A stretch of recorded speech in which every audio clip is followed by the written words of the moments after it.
जय हिंद दोस्तों, आपका हमारे इस यूट्यूब चैनल में बहुत बहुत स्वागत है।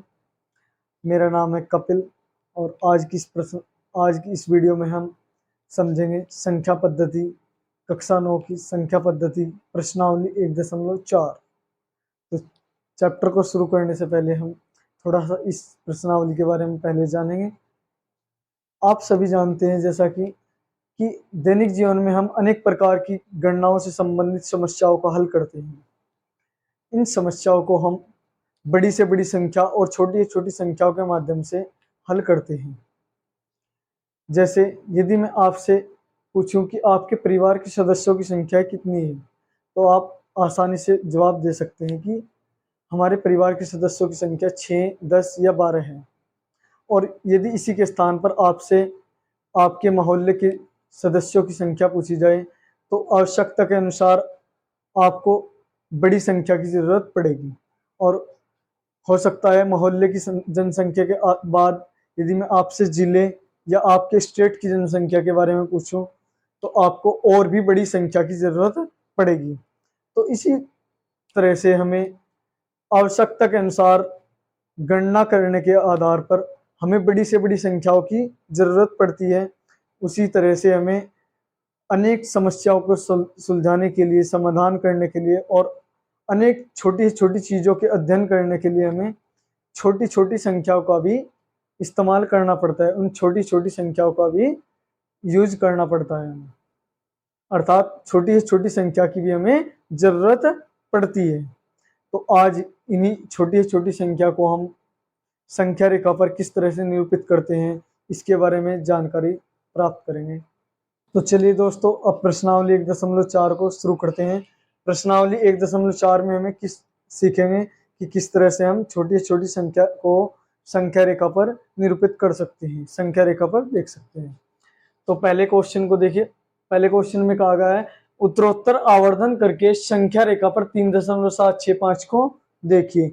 उत्तरोत्तर आवर्धन अर्थात आवर्धन बोलते हैं उत्तल लेंस को। उत्तल लेंस की सहायता से हमें संख्या रेखा पर छोटी छोटी संख्या को देखना है। जैसे हम सूक्ष्मदर्शी से छोटी छोटी पार्ट्स को किसी भी चीज के, जैसे कोशिकाओं की स्टडी करते हैं, हम कोशिकाओं का अध्ययन करते हैं, तो सूक्ष्मदर्शी से हम छोटी छोटी चीज को देखते हैं बड़ा करके।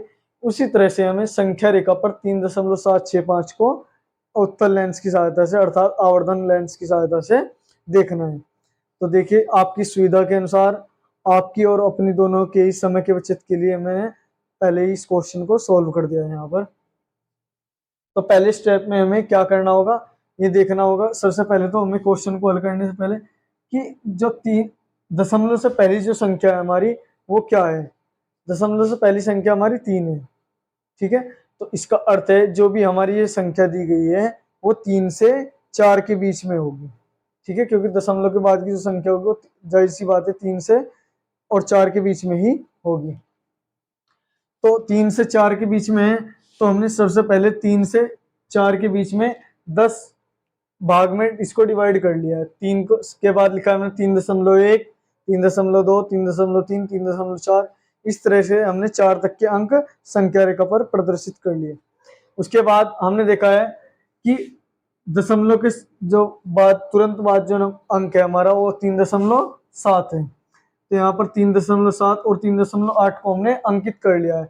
अर्थात जो संख्या आएगी हमारे नेक्स्ट 7 के बाद वो 3.7 और 3.8 के बीच में ही प्राप्त होगी हमें। तो नेक्स्ट हमने संख्या रेखा पर 3.7 और 3.8 के बीच के 10 भाग किए हमने।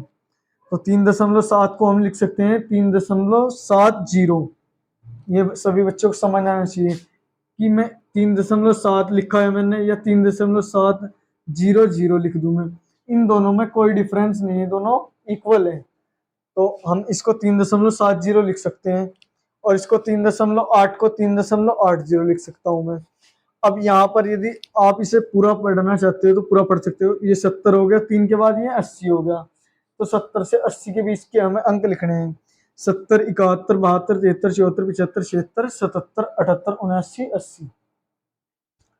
तो हमारा क्या चाहिए, हमें 76 चाहिए 3 के बाद, तो ये मिल गया हमारा 3.76। तो जो 7 6 के बाद है हमारा 5, तो इसका मतलब 3.76 से 3.77 के बीच में हमारा अंक प्राप्त होगा, जो कि 765 है। तो अब हमने 3.76 को 3.760 लिख दिया था, 760 लिख लिया 3 के बाद, और यहाँ पर 7 को क्या लिख लिया हमने, 770 लिख लिया। अब 60 से 70 के बीच में फिर से अंक लिखने हैं हमें, 61, 62, 63, 64, 65, 66, 67, 68, 69, 70। और हमें क्या चाहिए था, 3.765। तो हमें जो कि ये प्राप्त हुआ, इसको हमने हाईलाइट कर लिया, 3.765, यही हमें चाहिए था संख्या रेखा पर। ठीक है, तो इस तरीके से हमें क्वेश्चन को संख्या रेखा पर प्रदर्शित करना है।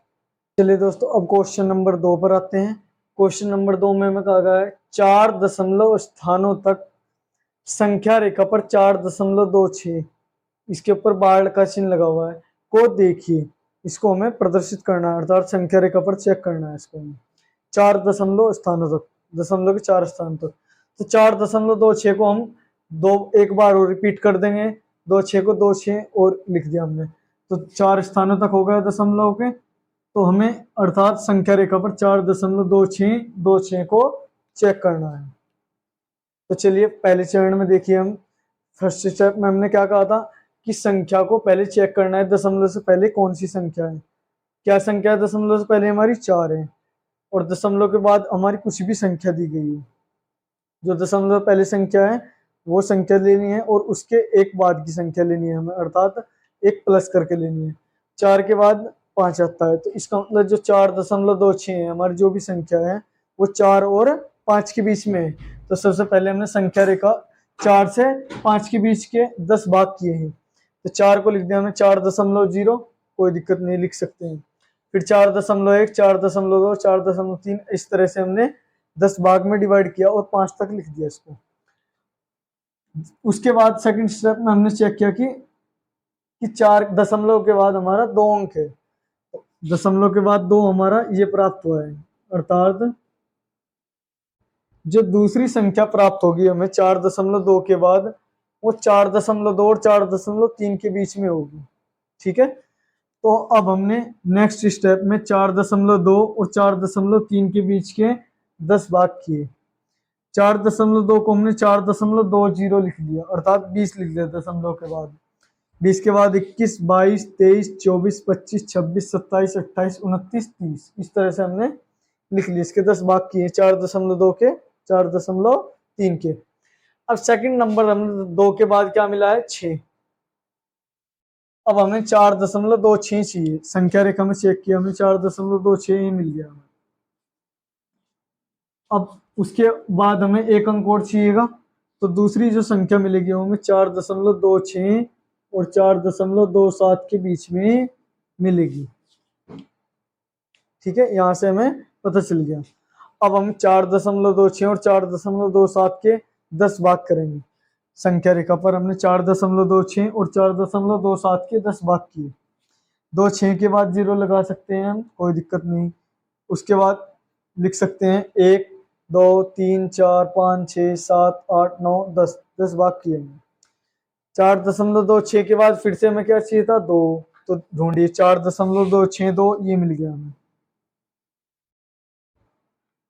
एक अंक चूंकि और चाहिए हमें 2 के बाद, ये 6 और चाहिए, तो इसका मतलब हमें एक अंक और प्लस लेना होगा, अर्थात हमारा जो नेक्स्ट नंबर होगा वो 4.26 और 4.263 के बीच में होगा।